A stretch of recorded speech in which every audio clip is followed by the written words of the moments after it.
Kienu sena u nofs ta' sfida kbira għalina, imma jiġri x'jiġri l-arti ma tmut qatt għax tibqa' ħajja ġo fina.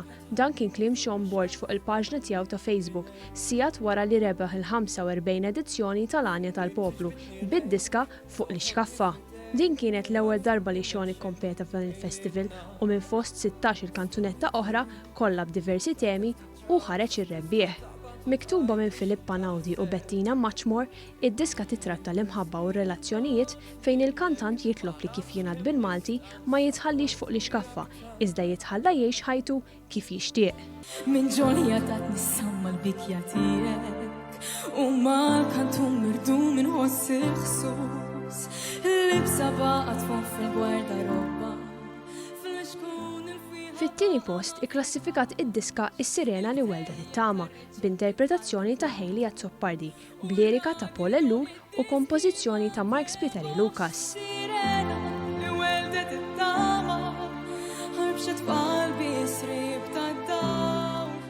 Fl-istorja ta' din id-diska, l-awtur jiddeskrivi l-atmosfera ta' x'ħin traġikament Miriam Paċ tilfet ħajjitha f'inċident f'dara fit-2 ta' Marzu is-sena l-oħra.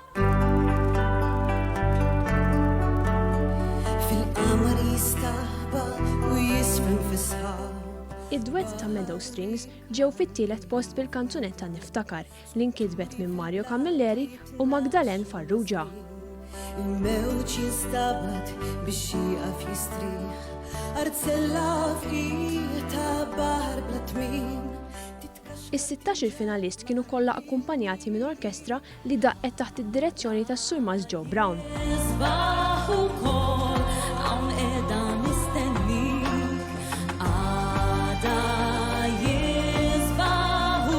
B'differenza mill-festival li tella fi snin ta' qabel, fl-edizzjoni ta' din is-sena ġie onorat il-kantant Enzo Guzman bħala grazzi tal-kontribut qawwi li ta' lill-mużika Maltija. Grazzi ħafna wkoll il-persuni li onorawni li kienu għadhom ħbieb tiegħi.